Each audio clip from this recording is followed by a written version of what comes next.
السلام علیکم، میں ہوں سید منصور شیرازی اور آپ دیکھ رہے ہیں شیرازی ٹی وی۔ امید کرتا ہوں کہ آپ سب خیریت سے ہوں گے۔ دوستو، مسلمانوں نے جب سے ہدایت اور جہاد کا راستہ چھوڑا تو غلامی اور ذلت ان کا مقدر بن گئی۔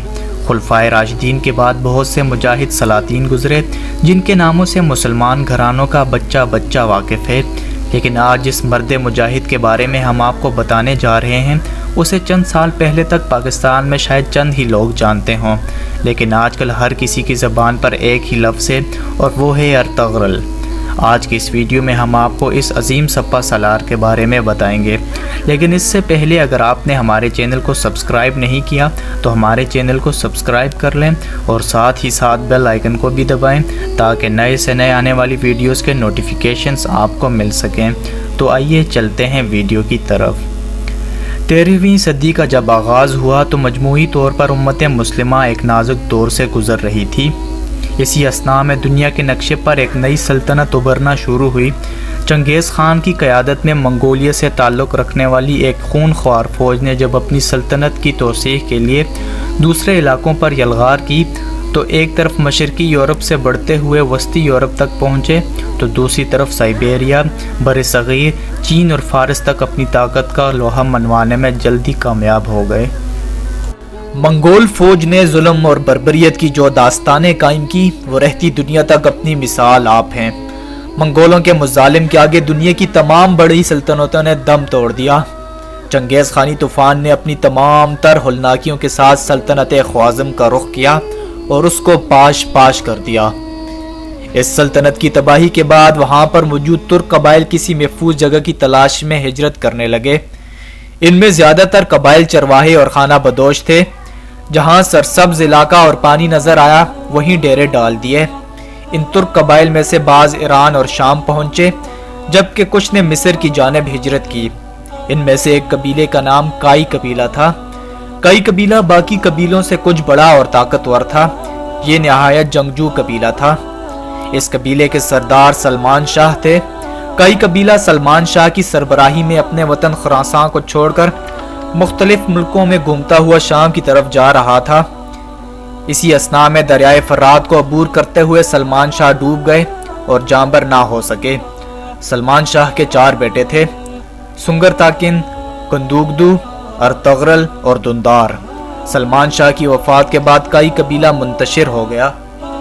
سنگر تکن اور گندوگدو اپنے اہل خانہ اور بہت سے ساتھیوں کے ہمراہ اہلت چلے گئے، اور جو لوگ قبیلے میں بچ گئے انہوں نے ارطغرل غازی کو اس کی شجاعت اور بہادری کی وجہ سے کائی قبیلے کا سردار چن لیا۔ ارطغرل غازی نہایت بہادر، نڈر اور جنگجو شخصیت کے حامل تھے۔ ارطغرل غازی اپنے چھوٹے بھائی دندار اور تقریباً 420 گھرانوں پر مشتمل لوگوں کے ہمراہ ایشیائی کوچک کی طرف روانہ ہوئے اور سلجوقی سلطنت میں داخل ہو گئے۔ سلجوقی سلطنت کے اس وقت کے حکمران سلطان علاؤ الدین اول تھے جو اپنے عدل و انصاف کی وجہ سے بہت شہرت رکھتے تھے۔ ارطغرل غازی جب اپنے قبیلے کے ہمراہ سلطان علاؤ الدین کے زیر سایہ پناہ لینے پایا تخت کونیا کی طرف جا رہے تھے تو راستے میں انقرہ کے قریب ارطغرل غازی نے 2 فوجوں کو مصروف جنگ دیکھا۔ ارطغرل غازی ان میں سے کسی فریق سے واقف نہ تھے، لیکن یہ دیکھ کر کہ ان میں سے ایک تعداد کے لحاظ سے کمزور اور دوسرا طاقتور ہے، اپنے سواروں کے مختصر دستے کے ساتھ جن کی مجموعی تعداد صرف 440 تھی، کمزور فریق کی حمایت کے لیے بڑھے اور اپنے ان تھوڑے سے ساتھیوں کے ساتھ مخالف فوج پر حملہ کر دیا۔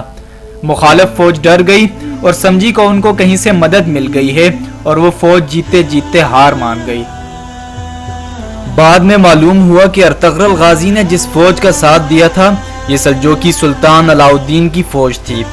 سلطان علاؤ الدین ارطغرل کی بہادری سے بہت خوش ہوئے اور ارطغرل کے قبیلے کو اپنی سلطنت میں انقرہ کے قریب کرائیداد کا علاقہ دے دیا۔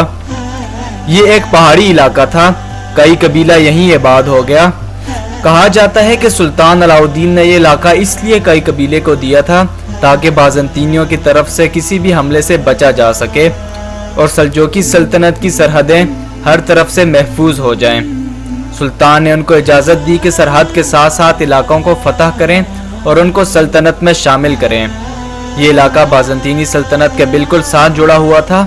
ارطغرل غازی نے کچھ ہی عرصے میں اپنی شجاعت اور بہادری کا سکہ بٹھا دیا۔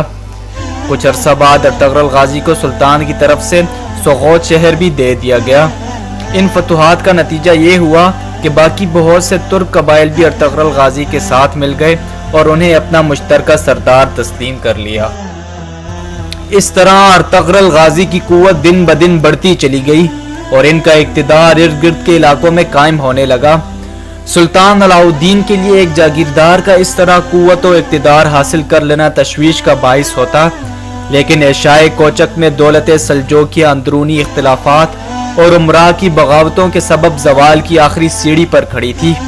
ایک طرف تاتاریوں نے کئی علاقوں پر قبضہ کر لیا تھا تو دوسری طرف عیسائیوں نے کئی بازنطینی صوبوں کے اکثر حصے واپس لے لیے تھے۔ اس کے علاوہ متعدد سلجوکی سرداروں نے خود مختار حکومتیں قائم کر لی تھیں۔ سرحدی علاقوں میں جنگ کا سلسلہ عموماً جاری رہتا تھا اور تاتاری حملوں کا خطرہ کبھی دور نہیں ہوتا تھا۔ ایسے حالات میں ارطغرل جیسے دلیر سردار اور نائب کی فتوحات سے سلطان علاء الدین کو بجائے تشویش کے ایک اطمینان نصیب ہوا۔ سلطان علاء الدین نے ارطغرل غازی کو مزید انعامات عطا کیے۔ چنانچہ جب ینی شہر اور بروسہ شہر کے درمیان ایک جنگ میں ارطغرل غازی نے سلطان علاء الدین کے نائب کی حیثیت سے تاتاریوں اور بازنطینیوں کی ایک متحدہ فوج کو شکست دی تو سلطان علاء الدین نے اس کے بدلے میں اس شہر کو بھی ارطغرل غازی کی جاگیر میں دے دیا اور پوری جاگیر کا نام سلطانونی رکھا۔ نیز ارطغرل غازی کو اپنے ہراول دستے کا سپہ سالار بھی مقرر کیا۔